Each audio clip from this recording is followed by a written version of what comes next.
De mais nada, precisamos entender as etapas por trás do preparo do alimento. Essas etapas, elas são divididas em preparo e pré-preparo.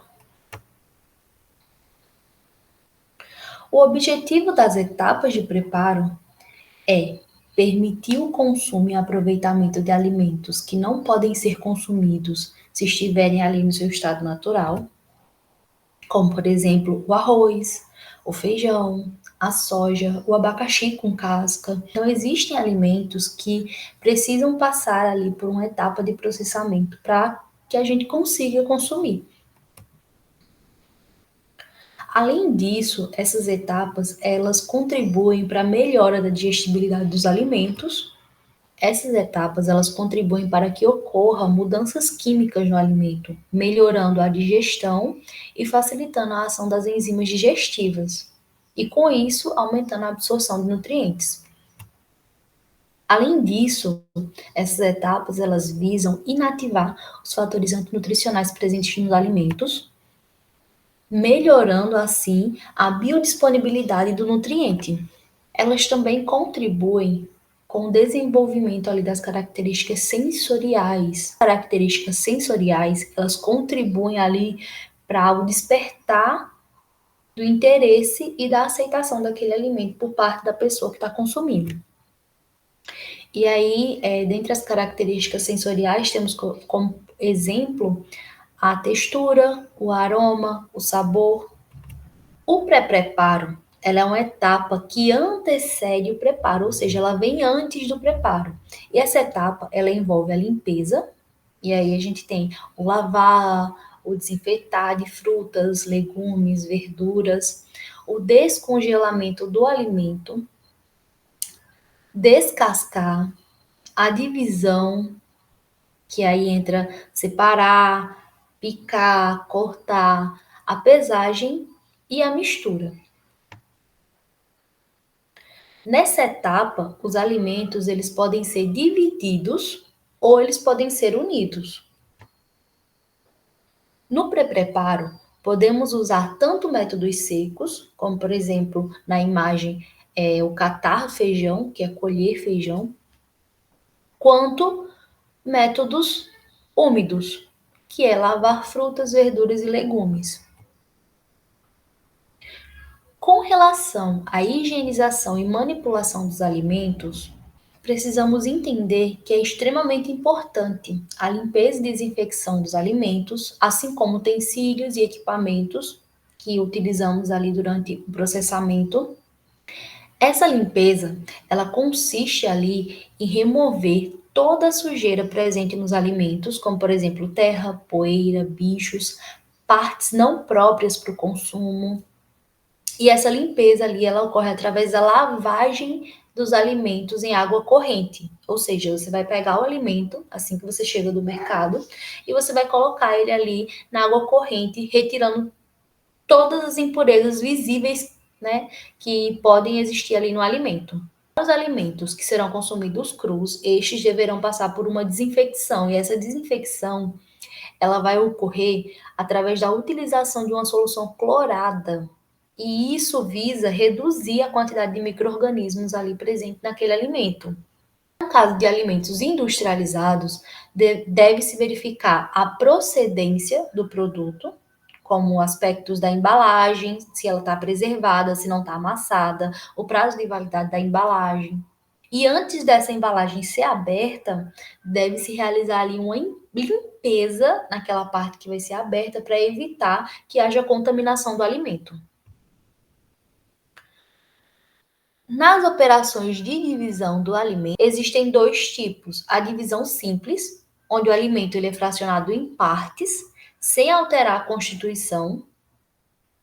E essa divisão ela pode ser dividida novamente, ou seja, subdividida, com auxílio de facas ou equipamentos como moedor, liquidificador ou processadores. Esse tipo de divisão, ele expõe o alimento a perdas nutricionais e alterações físicas por oxidação, além de permitir sua exposição a agentes químicos de contaminação e deterioração. Métodos de divisão simples mais empregados são cortar ou picar, que compreende dividir o alimento em partes menores, moer, que compreende dividir o alimento em pequenos pedaços, de forma a deixá-lo homogêneo, e triturar, que compreende a divisão ali do alimento em pedaços muito pequenos. Outro tipo de divisão presente ali no pré-preparo é a divisão com separação de partes.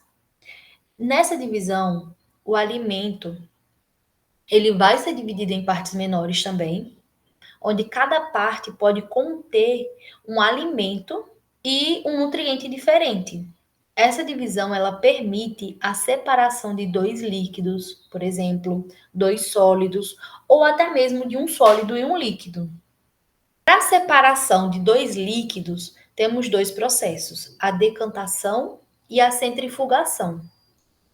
Na decantação, os líquidos eles são separados por densidades diferentes. O mais denso ele vai se concentrar no fundo do recipiente e o menos denso ele vai se concentrar na superfície. Vamos falar do outro processo, é a centrifugação, que compreende a separação de líquidos com auxílio de uma centrífuga. Para separar dois sólidos, temos três opções: pelar ou descascar, que compreende a retirada da pele ou casca, como por exemplo, descascar uma laranja; peneirar, que visa separar sólidos de diversos tamanhos.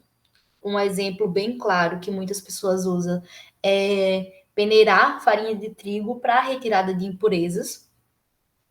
Ou moer, que compreende retirar a parte sólida de um alimento através do uso de um moinho, como por exemplo, separar as cascas dos cereais.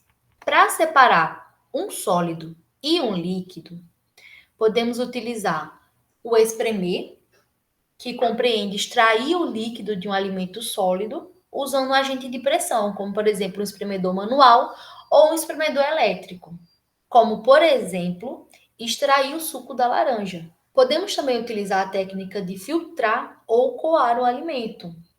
Nesse processo, ocorre a separação das partículas sólidas e líquidas através de um filtro ou coador. Um exemplo claro que tem na casa de todo mundo é o coar o café.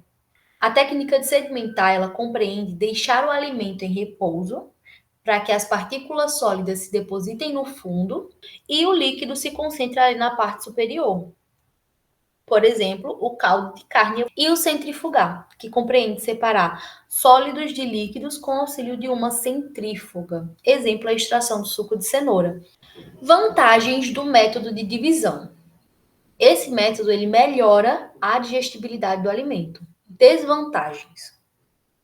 Ele expõe o alimento a perdas e alterações por oxidação, como, por exemplo, partir a laranja bem antes de começar realmente o preparo e deixar aquele alimento parado por muito tempo, ele está sujeito ali à oxidação. Torna o alimento mais vulnerável à contaminação e deterioração. Aquele alimento está exposto, então ele está exposto a diversos agentes que existem no ambiente. É um método que exige uma mão de obra treinada ou a utilização de equipamentos e utensílios adequados para evitar ou minimizar as perdas. No momento de descascar, por exemplo, uma batata, o meu marido ele não tem habilidade nenhuma em descascar batata. Então, quando era para ele descascar as batatas com uma faca, ele tirava mais a parte da batata do que propriamente a casca. Não sei como é que ele conseguia fazer isso, mas a batata ficava muito menor do que ela realmente era. E aí, como exemplo de utilização de um utensílio adequado para realização, temos o descascador, que facilitou a vida dele. Agora ele consegue descascar a batata sem a ocorrência de muitas perdas. Operação de união dos alimentos. Nessa operação, podemos misturar, que compreende ali unir dois ou mais ingredientes de fácil mistura, usando energia mecânica, exemplo, misturar a água e amido. Bater, que compreende unir dois ou mais ingredientes de difícil mistura, usando a energia manual com maior intensidade, ou uma batedeira. Um grande exemplo é bater claras em neve. Outra forma de proporcionar ali a união dos alimentos é amassar ou sovar. Quando fazemos isso, conseguimos unir os ingredientes até que a massa ela fique lisa e homogênea, como por exemplo a massa de um pão. O preparo ou operação definitiva diz respeito à modificação do alimento com o uso de uma energia mecânica, e aí temos as operações de divisão ou união, energia térmica, para isso utilizamos o calor ou o frio, ou a associação de ambas, tanto a energia mecânica quanto a térmica. Dependendo da operação, ele pode incluir a cocção, utilizado para alimentos que não podem ser consumidos de forma natural, exemplo, o feijão e o arroz, ou para a eliminação de micro-organismos e garantir a segurança alimentar. Né? Por exemplo, ao cozinhar um ovo, garantimos que se existir ali alguma coisa dentro daquele ovo, ela vai ser destruída pelo calor do fogo, ou pelo menos reduzida. Método de cocção. Nesse método, utiliza o calor, e o calor ele vai proporcionar a modificação e o desenvolvimento de características sensoriais nos alimentos, como por exemplo consistência, cor, sabor, entre outros. Durante a cocção, pode ocorrer a perda de nutrientes em maior ou menor intensidade, como é o caso das vitaminas do complexo B, C e a vitamina A. A técnica de preparo e o tempo de cocção dos alimentos, eles podem minimizar essas perdas nutricionais. O processo de cocção, ele também contribui para a inativação de fatores antinutricionais. Um bom exemplo é a batata com broto. Na batata com broto, há uma substância chamada de solanina. Essa solanina, ela é um glicossódio tóxico. Essa substância tóxica, ao ser cozida, ela é parcialmente destruída. Os dois métodos básicos de cocção utilizados são calor seco e calor úmido. Mas também pode haver um terceiro método, que é o calor misto, que é a junção dos dois métodos anteriores. Na cocção por calor úmido, a água ela é utilizada como meio para cocção. Utiliza-se um líquido quente, e aí pode ser água, suco, leite ou um vapor. Esse método, ele proporciona a hidratação do alimento e dissolve substâncias químicas responsáveis pelo sabor. Pode ser usado em praticamente todos os alimentos. O tempo e a temperatura ele vai variar ali conforme o tipo de alimento utilizado. Essa técnica costuma haver perda de nutrientes ali hidrossolúveis por dissociação. Para minimizar essas perdas, algumas recomendações são feitas, como por exemplo, utilizar pouca água no momento ali de cocção do alimento, deixar o alimento em contato com o líquido pelo menor tempo possível e, de preferência, cozinhar o alimento inteiro. Os métodos mais comuns de cocção que usa o calor úmido são a fervura em fogo lento, cocção de longa duração, onde o líquido ele cobre o alimento e a temperatura ela pode chegar até 95 graus Celsius, como por exemplo a cocção de uma carne mais dura. A fervura em ebulição, cozinha o alimento em bastante líquido com temperatura de 100 graus Celsius, como por exemplo cozinhar macarrão. A cocção a vapor, que cozinha ali o alimento através do vapor de água ou outro líquido, com ou sem pressão. Para uma perfeita e uniforme cocção a vapor, os alimentos eles devem ter a mesma estrutura e o corte do mesmo tamanho.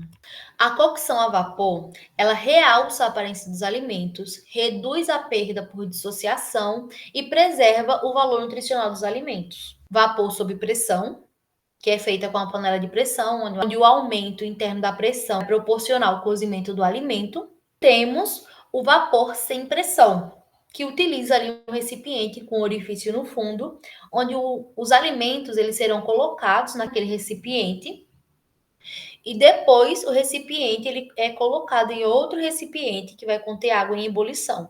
Ao ser aquecida, a água ela se transforma em vapor indo em direção ao alimento e promovendo ali o seu cozimento pela ação do vapor d'água. Um alimento ele é enrolado em um papel manteiga ou um papel de alumínio e colocado no forno, no processo de cocção, ele também é considerado cozimento a vapor.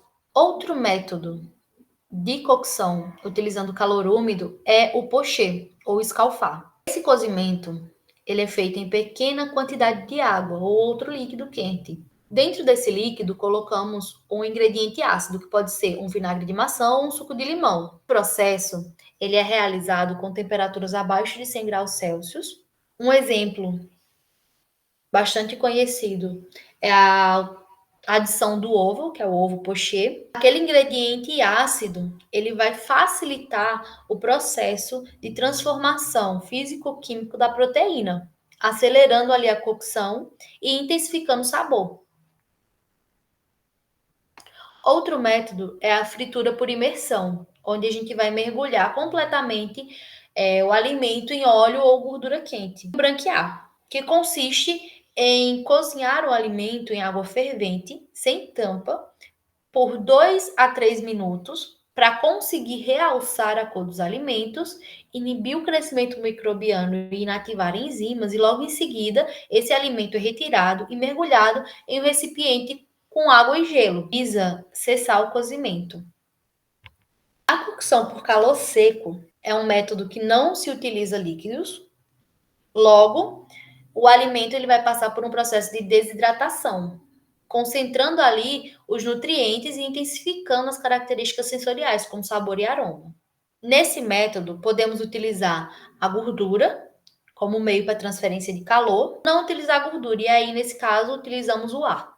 Os métodos de cocção por calor seco com gordura são saltear ou sauté, onde o alimento que foi dividido em pequenas porções, ele é submetido à cocção por curto período de tempo em gordura bem quente.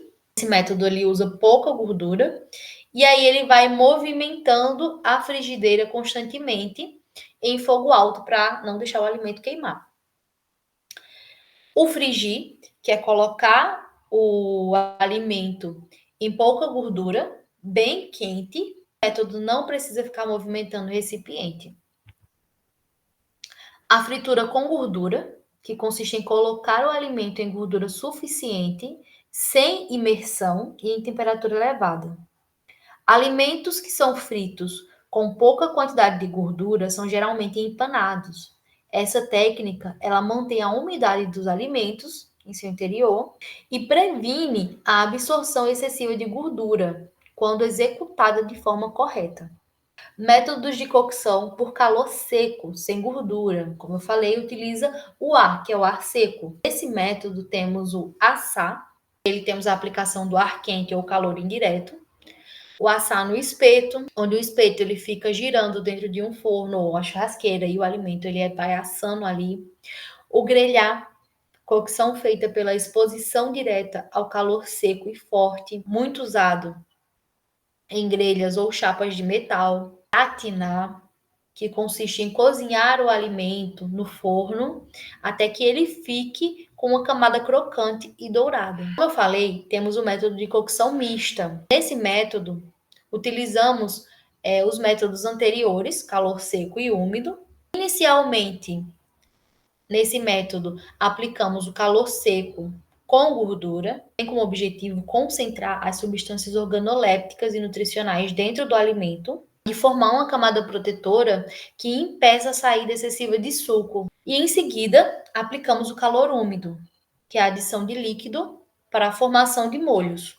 O método de cocção por calor misto, ele pode ser dividido em ensopar, onde refoga-se o alimento em gordura quente e acrescenta a quantidade de líquido necessária para cozinhar e amaciar o alimento, como por exemplo, o picadinho de carne. Refogar, inicialmente frita-se o alimento em pouca gordura e termina seu cozimento no vapor. E aí esse vapor ele pode vir do líquido que está se desprendendo do alimento durante o processo de cocção ou pela pequena quantidade de água ali que foi acrescentada. Isso vai depender muito do alimento.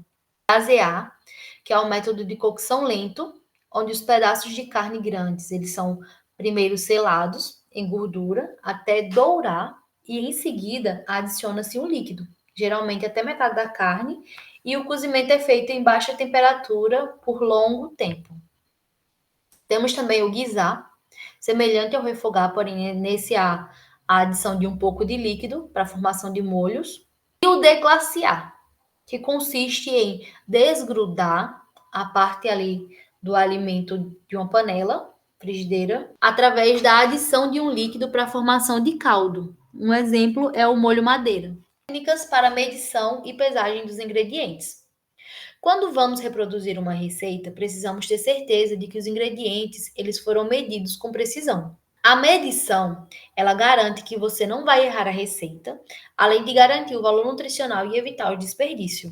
A reprodução de uma receita, ela depende de vários fatores, como por exemplo, a mensuração dos ingredientes de forma correta, a qualidade dos ingredientes utilizados, se ele é fresco ou se ele está no estágio ali de maturação ótimo, os utensílios corretos, o uso de equipamento adequado, cozinhar pelo tempo ali que foi indicado e conforme a temperatura descrita na receita. Existem duas formas para a obtenção de medidas. Podemos utilizar instrumentos que possuem ali capacidade de medição padronizada, como por exemplo a balança, recipientes graduados, como jarras e copos, e também podemos utilizar medidas caseiras, como xícaras, colheres, copos, escumadeira, conchas. A medida caseira, ela costuma ser a mais utilizada, porém, se não for feita de forma correta, a receita ela pode sofrer variação. Se utilizarmos, por exemplo, a mesma xícara, torna-se necessário se atentar à forma exata como ela foi usada. Se a xícara utilizada ela é rasa ou ela é cheia. As medidas caseiras também podem ser utilizadas durante a anamnese, através de um recordatório de 24 horas, que consiste em saber o que o paciente ele comeu nas últimas 24 horas, ou de alimentar, que é um registro ali detalhado de tudo o que o paciente come e bebe, incluindo a quantidade, o horário e o tipo de alimento. Ingredientes secos.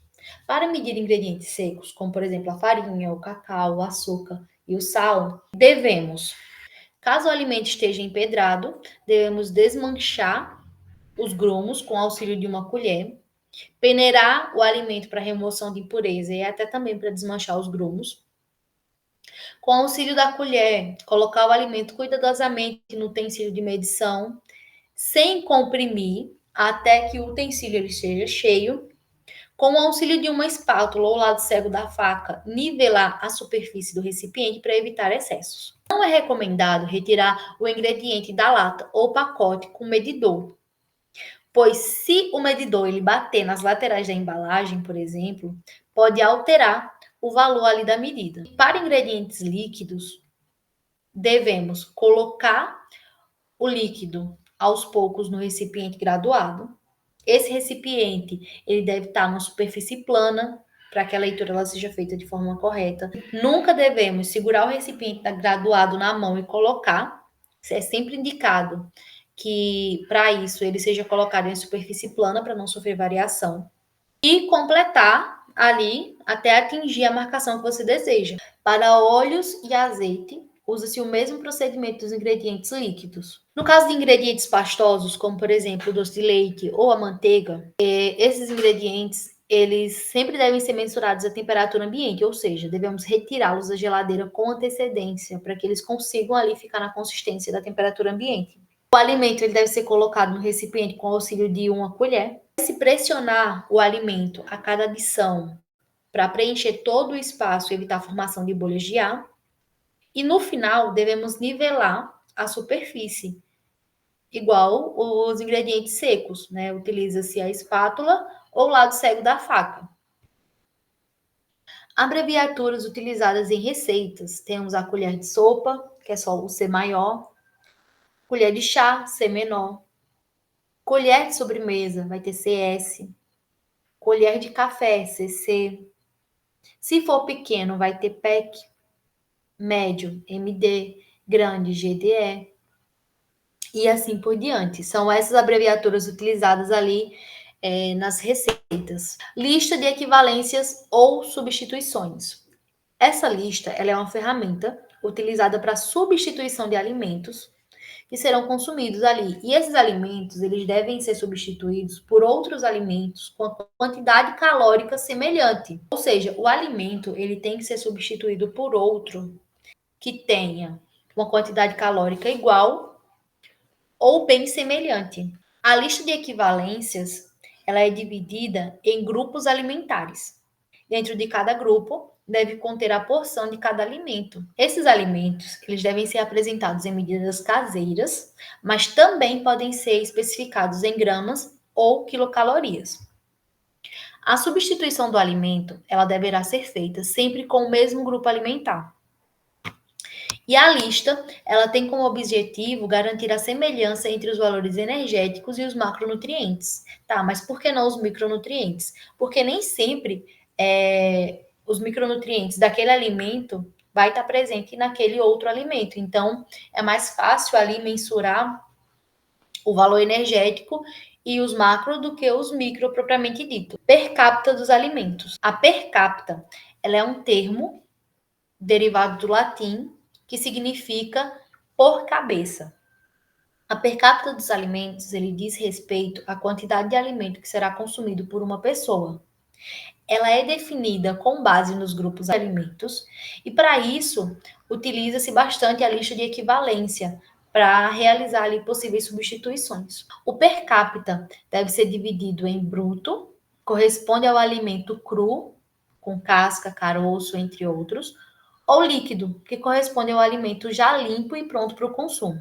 Definir a per capita garante o equilíbrio dos cardápios e orienta a pessoa na hora da compra e aquisição de um ingrediente. No anexo C do Guia Alimentar para a População Brasileira, encontramos ali o per capita separado por grupos de alimentos, conforme estabelecido ali na pirâmide alimentar. Aqui, o segundo tópico da primeira unidade do livro Técnica Dietética, que tenha fixado pelo menos um pouco de todas essas informações que foram passadas aqui. É muita coisa, minha gente, como vocês podem ver. A gente fica doido, mas vai dar certo. Nos vemos no próximo vídeo.